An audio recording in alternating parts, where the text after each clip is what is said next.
భీమవరం మండలం గొలవంతపు గ్రామం సార్ మాది. గొలవంతపు గ్రామంలో దాతల సహకారంతో 18 ఎకరాలు ఇళ్ల స్థలాలు ఇచ్చారు సార్. హైపోలో కలెక్షన్లు ఇవ్వడం కోసం ఇళ్ల స్థలాలు 20 కోట్ల ఇళ్ల స్థలాలు తీసేసి ఇళ్ల స్థలాలు ఇచ్చారు సార్. ఇళ్ల స్థలాలు అయితే ఇచ్చారు కానీ అక్కడ లేఅవుట్ వేసి కానీ మట్టి పూడి కానీ ఏమీ చేయలేదు సార్. అక్కడ వర్షాకాలం వస్తే ఇస్తారు దుస్తత లేవు సార్. అసలు లేఅవుట్ కూడా ఏమీ లేదు సార్. వర్షం వస్తే కట్టుకోవడానికి ఇల్లు ఇచ్చారు కానీ అక్కడ కట్టుకోవడానికి కూడా ఇది సార్ పరిస్థితి. వర్షాకాలం వస్తే ప్రజలు మొత్తం అస్తవ్యస్తారు. అసలు రావడానికి చాలా ఇబ్బంది పడతారు.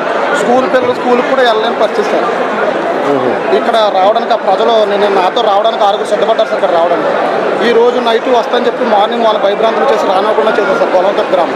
ఈ ప్రభుత్వం ఆ తీరుగా సార్. సమస్య చెప్పుకోవడానికి కూడా మాకు అవకాశం లేకుండా సమస్యలు చెప్పుకోకుండా ఉంటే భయపెట్టేస్తారు, రానివ్వకుండా ఆఫ్ చేస్తారు సార్. వాళ్ళు అలా ఇదిగోండి సార్. వాళ్ళ సొంత డబ్బులతో కూలీ నెలలు చేస్తున్నారు సార్. వాళ్ళు 1000 రూపాయల కుటుంబాలు వేసుకుని అక్కడ రోడ్లు వేసుకున్నారు సార్. వాళ్ళ సొంత డబ్బులు.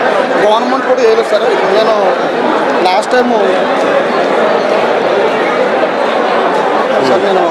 టైం ఒక గ్రామ ఎంపీటీషన్ సార్. నేను కలెక్టర్ గారు కూడా అర్జీ పెట్టాను సార్. నేను యాక్చువల్లీ ఏం పేరు మీ పేరు? నా పేరు రాంబాబు సార్. నేను పార్టీ తరఫున గెలిచాను సార్. నేను మా గ్రామం అంటే ఇక్కడ ప్రతినిధి ఉన్న ఎమ్మెల్యే గారు ఏ మండలం కింద వస్తుంది? భీమవరం మండలం సార్. భీమవరం నియోజకవర్గం సార్. 250 ఓట్లు జనసేన పార్టీ తరఫున గెలిచాను. సరే.